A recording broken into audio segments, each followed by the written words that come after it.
Oi, aqui é o pastor Ronaldo, da Igreja Presbiteriana do bairro Santa Cruz. Estamos aqui para mais uma vez falar da palavra do nosso Deus. Hoje nós estamos falando no YouTube e no Instagram. E vamos começar com uma oração. Primeiro, boa noite a todos, a paz do Senhor. É uma alegria ter vocês conosco aqui. Vamos louvar a Deus com uma oração, porque Ele tem cuidado de nós. Deus, nós te louvamos por tua imensa graça sobre nós, ó Deus. Ó Deus, te amamos, ó Deus. Ó Deus, na tua santidade, te adoramos. Ó Deus, queremos, ó Deus, agora nesse momento, ouvir a tua voz, a tua palavra. O Senhor tem falado aos nossos corações. Que teu Santo Espírito, ó Deus, possa nos iluminar. Que o Santo Espírito possa, ó Deus, abrir os nossos corações, as nossas mentes, aplicar a tua palavra com poder. Te agradeço por cada ouvinte, por cada irmão, irmã, em Cristo Jesus. Ó Deus, que o Senhor guarde a todos com o teu poder, em nome de Jesus Cristo. Nós te pedimos. Amém.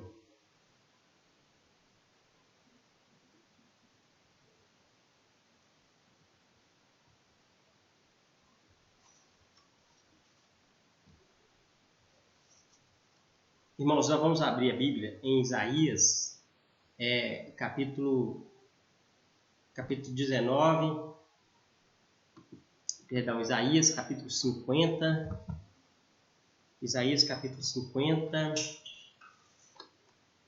perdão, irmãos, deixa eu só dar uma ajeitada aqui, só um pouquinho, está dando um probleminha aqui no Instagram.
Voltamos aqui para o Instagram.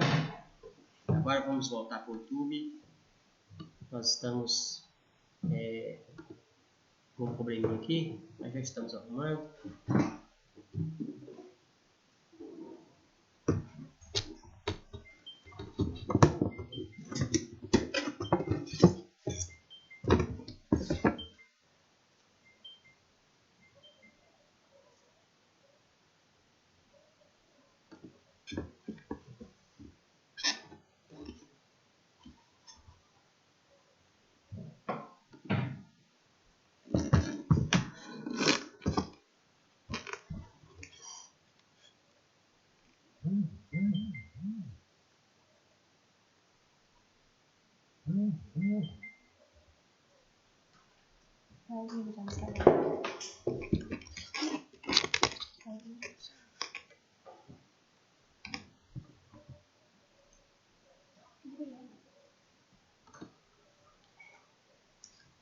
Voltamos aqui, irmãos. Desculpa aí o probleminha que nós tivemos. Agora nós ajeitamos aqui. Nós estamos lá no YouTube, no Instagram. Vamos voltar. Vamos abrir nossas Bíblias. Isaías 50, versículo 4 a 11. Isaías 50, 4 a 11. Isaías 50, 4 a 11, que é o texto para a nossa meditação nessa noite. Isaías 50, 4 a 11.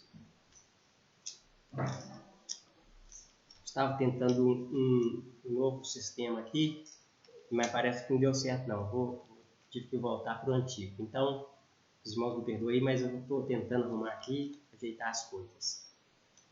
Isaías 50, 4 a 11.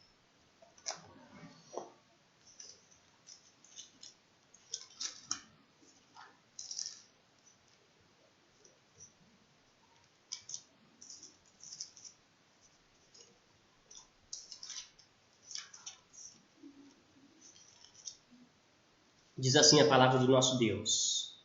Assim diz o Senhor. Onde está a carta de divórcio? Perdão, é 4. O Senhor Deus me deu língua de eruditos para que eu saiba dizer boa palavra ao cansado.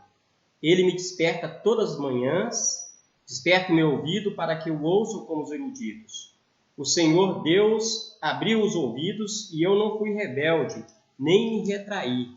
Ofereci as costas aos que feriam as faces, aos que me arrancavam os cabelos, não escondi o rosto, aos que me afrontavam e me cuspiam. Porque o Senhor me ajudou, pelo que não senti envergonhado. Por isso fiz o meu rosto como um seixo. Eu sei que não serei envergonhado. Perto está o que me justifica. Quem condenará comigo? Apresento-me juntamente. Quem é o meu adversário? Chegue-se para mim. Eis que o Senhor Deus me ajuda. Quem há que me condene? Eis que todos eles, como um vestido, serão consumidos. A traços comerá. Quem há entre vós que tema o Senhor e que ouça a voz do seu servo? Aquele que andou em trevas, sem nenhuma luz. Confie em nome do Senhor e se firme sobre Deus.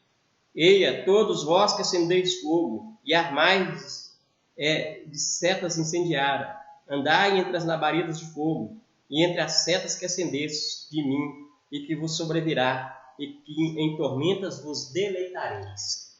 Então, meus irmãos, nós vamos meditar nesse texto, falando sobre a missão do servo do Senhor.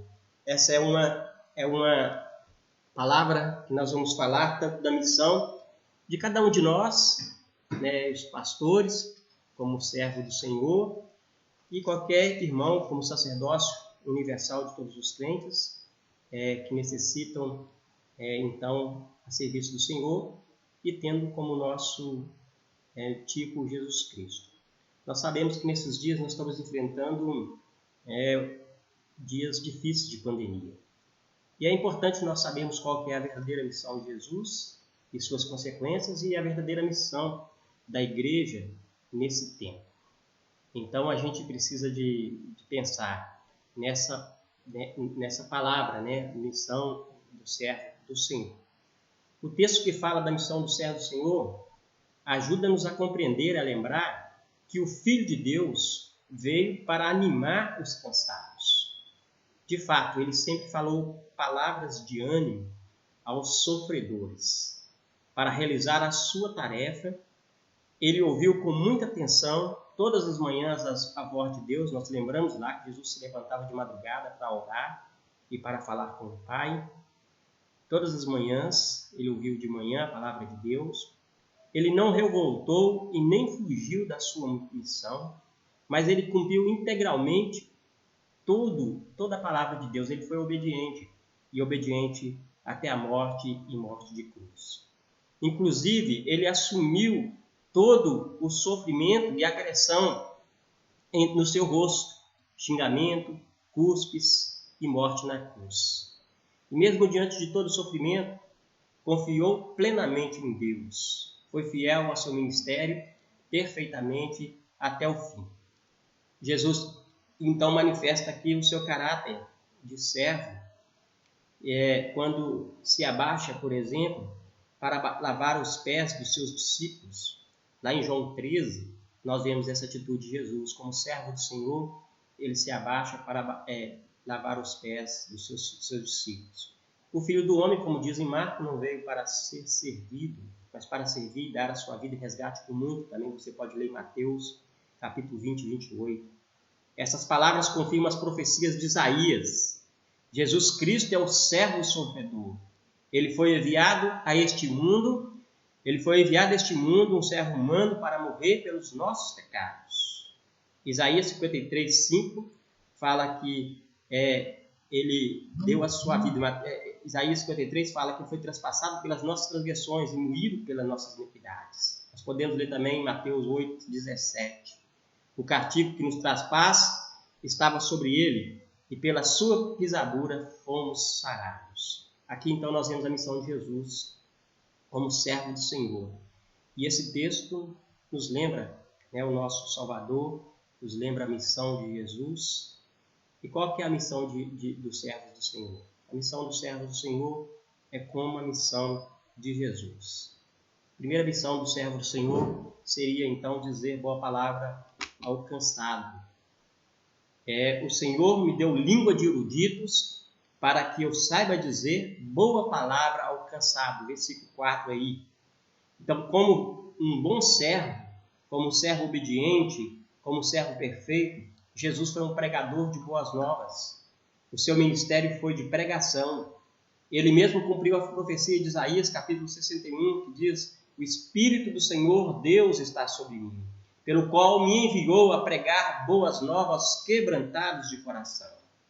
E Jesus disse palavras boas ao cansado. Ele mesmo disse em Mateus capítulo 11:28, vinde a mim todos que estáis cansados, sobrecarregados e oprimidos, e eu vos aliviarei. Suas palavras são palavras de Deus. Dizia ele com autoridade divina, isso reconheceu os fariseus, e sabedoria celestial. Os judeus ficaram impressionados com a sua sabedoria. Aos 12 anos, ele ensinava os mestres da lei no templo. Aos 33 anos, dizia que Jesus, dizia aos judeus, este não é o filho de Maria, de José? Como este sabe letras sem ter estudado? Ele era um erudito, mas falava com palavras acessíveis aos simples. Ele consolava os aflitos e consolava os cansados. Nós vemos aqui, irmãos, que a palavra de Deus, ela transmite então esse consolo aos aflitos. Ele traz exortação às pessoas que precisam de encorajamento. Ele traz repreensão às pessoas que precisam de ser tratadas em seus pecados. E ele traz consolo para aqueles que estão aflitos. Como a missão do nosso Senhor, a nossa missão é de dizer boa palavra ao cansado. Nós também, como pastores, nós somos consagrados ao ministério da palavra e nós nos dedicamos a proclamar a palavra do Senhor. E eu creio também que essa é a missão de todo servo de Deus, todo crente, que é pregar a palavra do Senhor àquele que não conhece, acerca do servo do Senhor, Jesus Cristo. Um puritano chamado John Preston, ele diz: não há sermão que, não sendo ouvido, nos ponha mais perto do céu como do inferno. O pregador, então, é aquele que prega a palavra com a palavra com autoridade, tanto para salvar quanto para mostrar àquelas pessoas perdidas que não querem voltar para Jesus a condenação que elas estão se continuarem em seus pecados. O pregador também é o médico de alma, diz John Crisóstomo, em 347, 407 depois de Cristo. O pregador deve diagnosticar cuidadosamente os males e necessidades de sua congregação, aplicando fielmente o único remédio eficaz pela palavra da sua boca. E, meus irmãos, é assim que nós pregamos a palavra de Deus, consolando as almas, cuidadosamente, trazendo as necessidades à congregação. O pastor deve fazer isso, mas eu acredito que, como todos nós temos o dom de profecia, o Espírito de Deus nos deu, também ponto que você deve falar para consolar, exortar as pessoas, levando as pessoas às boas novas do Evangelho. Certa noite eu tive um sonho interessante. Quero dizer que não é um sonho de revelação, como algumas pessoas acreditam nisso, mas é um sonho instrutivo. Deus me instruiu a pregar um sermão sobre um tema que significa boas novas, e com alegria eu passei a pregar sobre esse tema. Só que o sonho que eu estava pregando, por incrível que pareça, eu estava pregando para animais e, por incrível que pareça, para ovelhas. Ovelhas reais. E eu pensei na figura do pastor do Salmo 23, tua vara e teu cajado me consolam. Falava para aquelas ovelhas sobre a necessidade que temos de ouvir a boa palavra e sobre a necessidade do novo. A palavra interessante que estava pregando sobre o texto de Ezequiel 30:33. E quando eu acordei, tentei lembrar dessas boas novas que estava pregando, mas a memória não ajudou muito a lembrá-las. E ao ler o texto de Ezequiel, novamente o sermão veio à tona, o sonho veio à tona. E eu voltei àquele tema que era a boa palavra. Essa é a boa palavra que pregamos, a boa palavra que traz o novo, nova criatura, novo nascimento, novos céus e nova terra. A nova imagem em Cristo Jesus, ou seja, nós trazemos boas novas de salvação. E o povo está sedento dessas notícias. Nesse tempo de pandemia, há muitas pessoas desesperadas e cansadas, precisando de uma palavra de ânimo, uma palavra que traz boa palavra ao cansado. Hoje nós vemos famílias em conflitos, com filhos drogados, sem empregos, sem salário, sem casa, sem terra, com pessoas doentes, luto, e as pessoas precisam lembrar que elas não estão sozinhas nessa situação, que há um Deus presente, que há um Deus que quer redimi-las, que há um Deus que quer salvá-las. As pessoas têm necessidade de ouvir uma boa palavra. Veja com que frequência você lê os e-mails esperando a boa notícia. Ou você vai na caixa de correio esperando uma carta que contém uma boa notícia. É quase, hoje muito pouco se recebe carta. Ou você espera alguém falar com você uma boa notícia, um amigo, uma amiga, um pastor, ou qualquer uma outra pessoa. Você não aguarda uma boa notícia. Você recebe um telefonema no seu celular e você aguarda uma boa notícia. Você vai na igreja e o que você quer ouvir? Você quer receber uma boa palavra. Nós temos necessidade de uma boa notícia. E com que frequência você não fica irritado com a notícia? E certa vez eu estava comentando com uma pessoa sobre a importância da palavra. E falei que o jornalista tem a técnica da comunicação, mas quase sempre usa para transmitir más notícias. Entristece-me ver o povo ficar surpreso e até admirado com notícias tristes e notícias mentirosas, e às vezes notícias que não faz bem ao nosso coração. Esse quadro pode nos levar ao desespero, quando nós só ouvimos as notícias tristes, as notícias escuras. Esse quadro pode levar, se a gente ficar só pregando a palavra, falando coisas, a má notícia, sem trazer a boa notícia, nós podemos tornar as pessoas deprimidas. O mundo precisa de saber que Deus é soberano, que Ele governa sobre tudo e sobre todos. O mundo precisa saber que essa pandemia está nas mãos de Deus, Ele controla todas as coisas. Deus pode nos levar a levar uma boa palavra aos cansados. Portanto, o mundo carece de pastores, pregadores, servos do Senhor como Jesus Cristo, que anunciam as boas novas de salvação, que alimenta a palavra do Senhor. E para realizar essa tarefa, transmitir a boa palavra, é necessário ouvir todas as manhãs a voz de Deus. Ele me desperta todas as manhãs. Lembra de Jesus Cristo, porque Ele é o nosso parâmetro, o nosso modelo, aquele que nós temos que levar à marca, que temos que imitá-lo. Jesus se levantava todas as manhãs de madrugada para ouvir a voz de Deus. Muitas vezes nós pensamos que só frequentar a igreja, a nossa fome será saciada. Precisamos nos alimentar da palavra de Deus todos os dias. Você tem que lembrar daquele povo lá no deserto, apenas no sábado, que eles não, por causa do dia do descanso, que eles não recebiam o maná que caía todas as manhãs do céu. Todas as manhãs eles deveriam de levantar e buscar o maná que caía do céu. O maná não valia para o outro. Lembra daquele povo que foi guardar o maná que envelheceu.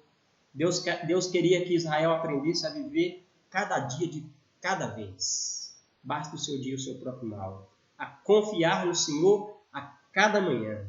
O povo deveria de confiar em Deus a cada manhã, cujas misericórdias se renovam a cada manhã.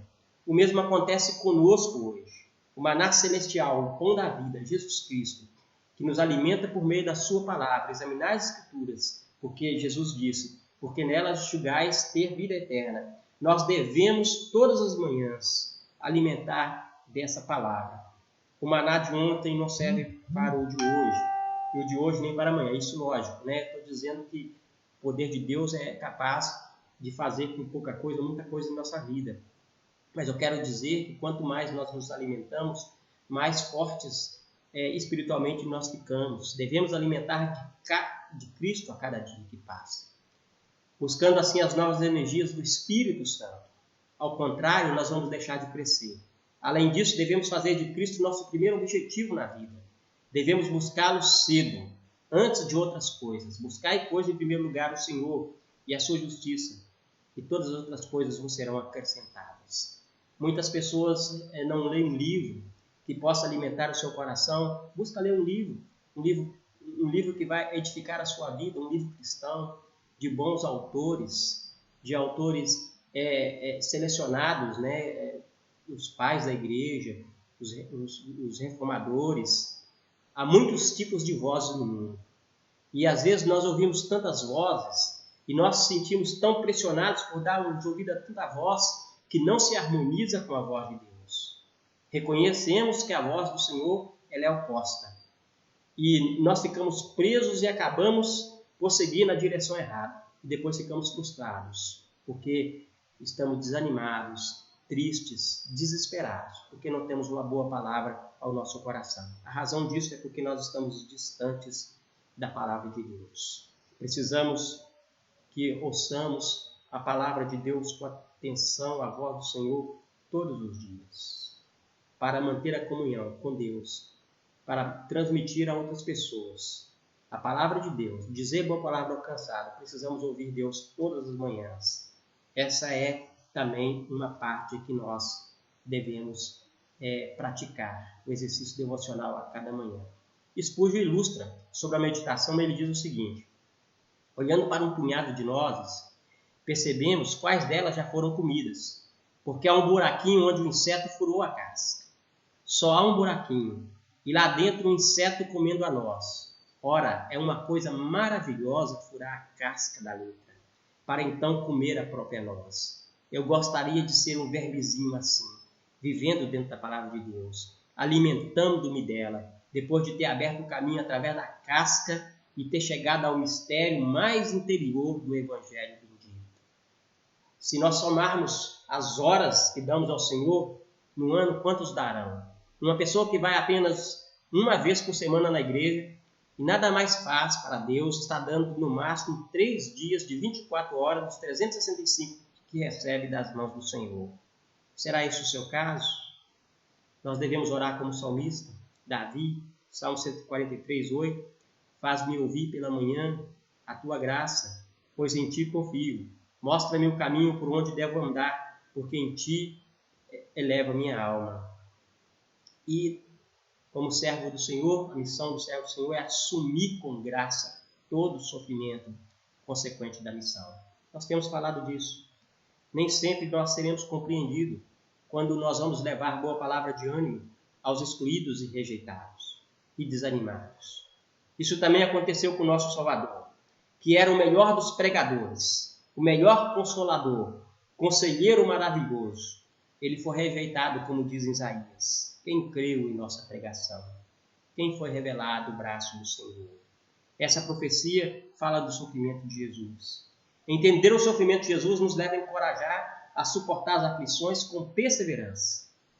Não quer ver alguém sofrer, que sofrer seja algo que nos traga ânimo.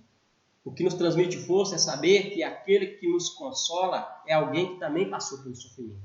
Jesus Cristo, homem perfeito, homem de dores e que sabe o que é padecer. Mas diante dos sofrimentos, nós, seres humanos, podemos tomar algumas iniciativas que pode nos prejudicar com respeito a não aceitar, assumir o sofrimento como graça. O primeiro deles é se revoltar. Vamos dar um exemplo. Jonas, ele se revoltou contra a missão. Deus mandou ele ir para Nínive e ele tomou um navio para Tarsis, desobedeceu a Deus. Ele ficou revoltado com Deus porque ele não queria a salvação dos ninivitas, porque era um povo duro, um povo cruel, e ele não queria a salvação daquele povo. Jonas é para nós o exemplo de alguém que se revoltou contra Deus. Estuda a vida de Jonas e verá que é possível guardar misteriosamente uma revolta contra Deus no nosso coração, sem compreendermos o propósito de Deus em todo sofrimento, se não mantemos o espírito grato, a frustração da pregação, do ministério, de servir ao Senhor, pode tirar-nos a alegria de Deus. O outro ponto é se retrair. Isso também nós podemos ver em Jonas. Ele ficou revoltado com a missão que Deus lhe deu e se retraiu, fugiu para Tarsis. Ele ficou revoltado por Deus ter tirado a sombra de sua cabeça e pediu a morte, por algumas aflições que faz-nos parar no tempo. E Jonas ficou deprimido por causa disso. Quantas vezes nós nos retraímos porque nós estamos revoltados contra Deus? Se envergonhar é outra atitude que a gente pode tomar. Como diz lá em Romanos 1:16, quando Paulo fala que esse não pode ser a atitude do servo do Senhor. Pois não me envergonho do Evangelho, porque é poder de Deus para a salvação de todo aquele que nele crê. Outra é vingar os adversários. Se a gente for olhar, as pessoas que são perseguidas podem tentar tomar uma atitude de vingança contra o perseguidor. Mas nós temos um exemplo muito bom, um homem segundo o coração de Deus, Davi, que nos ensina que jamais devemos revidar. Davi teve a oportunidade de ferir a Saul e ele não fez. Assim também nós devemos entender que Deus pertence à vingança. Devemos orar pelos nossos adversários e entender que a nossa luta não é contra a carne e contra a sangue. Mas Jesus também nos dá o exemplo. Como diz o texto que nós lemos: eu não fui rebelde, não me retraí. Ofereci as costas aos que me feriam e as faces aos que me arrancavam os cabelos. Não escondi o rosto aos que me afrontavam e me cuspiam, porque o Senhor Deus me ajudou, pelo que não senti envergonhado, por isso fiz o meu rosto como sejo. Eu sei que não serei envergonhado. Perto está o que me justifica. Quem condenará comigo?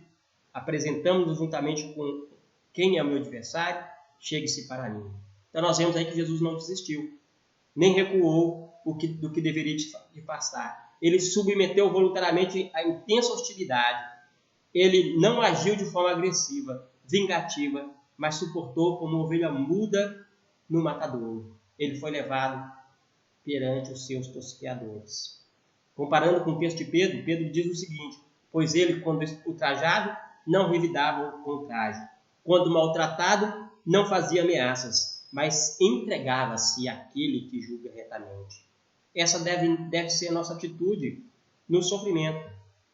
E nesse sentido, quero trazer aqui as palavras de Madre Teresa com respeito ao amor pelos perseguidores. Ela diz assim: as pessoas às vezes são irracionais, ilógicas, egocêntricas. Ame-as a si mesmo. Se você é gentil, as pessoas podem acusá-lo de egoísta, interesseiro. Seja gentil a si mesmo. Se você tem sucesso em suas realizações, ganhará falsos amigos e verdadeiros inimigos. Tenha sucesso a si mesmo. A honestidade e a franqueza o tornam vulnerável. Seja honesto a si mesmo. Aquilo que você levou anos para construir pode ser destruído de um dia para o outro. Construa a si mesmo. Se você tem paz e é feliz, as pessoas podem sentir inveja. Seja feliz a si mesmo. Os pobres têm verdadeiramente necessidade de ajuda, mas algum deles pode atacá-lo. Se você ajudar, ajude-os a si mesmo. Se você der ao mundo, aos outros, o melhor de si mesmo, poderá não ser o bastante, e você correrá o risco de se machucar. Dê o que você tem de melhor, mesmo assim. Veja que no final da conta é entre você e Deus, nunca entre você e as pessoas. Foi isso que Madre Teresa diz. E Jesus é o nosso exemplo maior. Nós devemos ter paciência, né, nessas atitudes, na hora que sofremos. Quando sofremos, devemos entender que Deus é que nos justifica. Deus é que justifica os seus filhos. Paulo talvez estivesse meditando no texto de Isaías 50, 4 a 9, quando pronuncia as palavras de Romanos 8, 31 a 39. Que diremos, pois, à vista dessas coisas? Se Deus é por nós, quem será contra nós? Aquele que não poupou o seu próprio filho, antes por todos nós o entregou, porventura não nos dará graciosamente com ele todas as coisas? Quem tentará acusação contra os eleitos de Deus? É Deus quem justifica.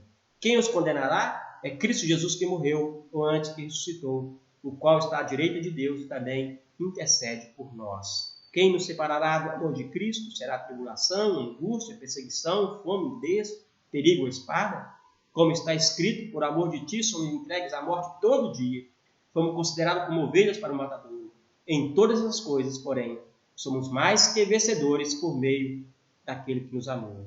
Porque eu estou bem certo de que nem a morte, nem a vida, nem os anjos, nem os principados, nem as coisas do presente, nem do porvir, nem os poderes, nem a altura, nem a profundidade, nem qualquer outra criatura poderá nos separar do amor de Deus que está em Cristo Jesus, nosso Senhor.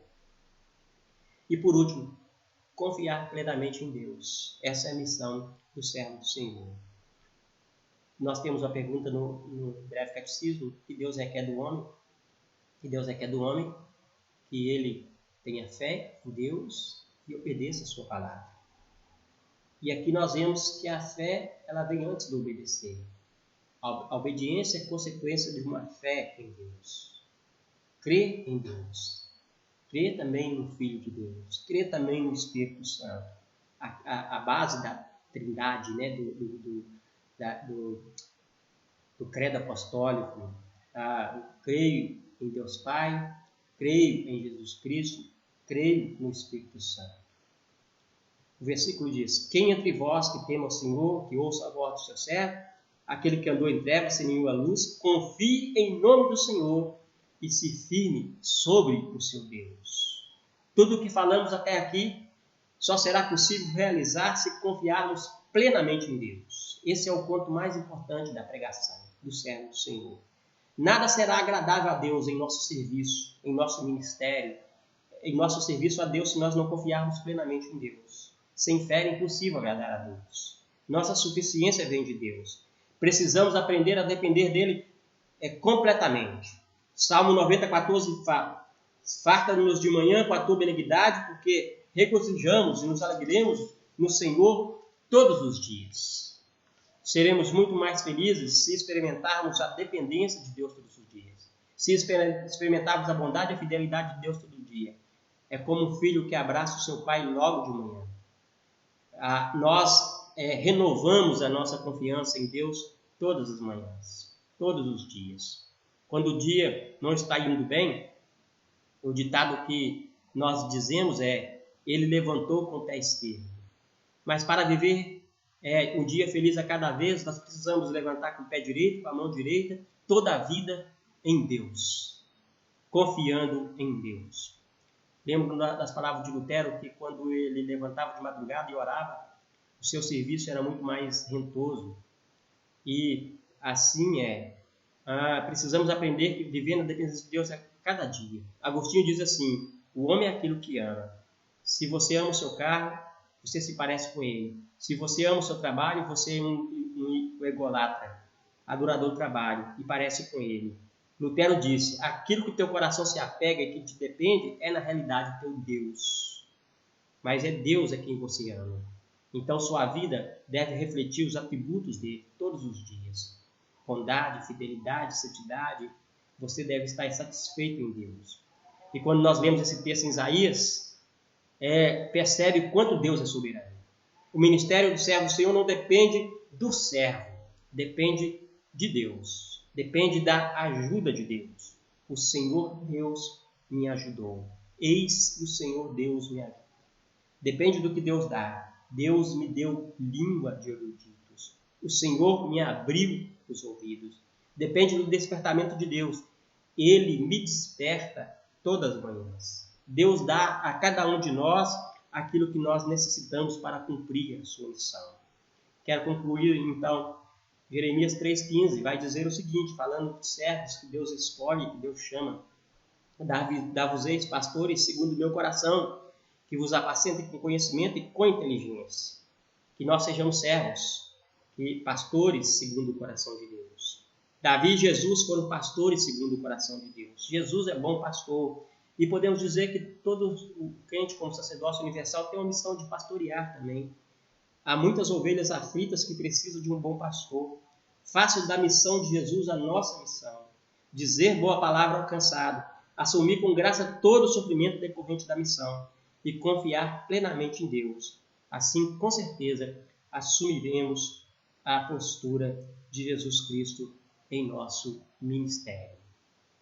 Nós queremos fazer mais uma oração.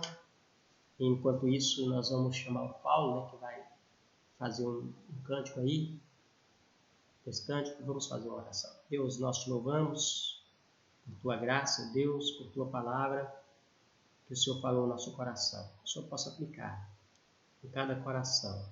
Em nome de Jesus. Te agradeço pelos ouvintes e por todos aqueles que puderam ouvir essa palavra. Que o Senhor possa, com o teu Santo Espírito, possa fazer a tua obra na vida de cada um, guardando e protegendo nossas famílias e nosso povo.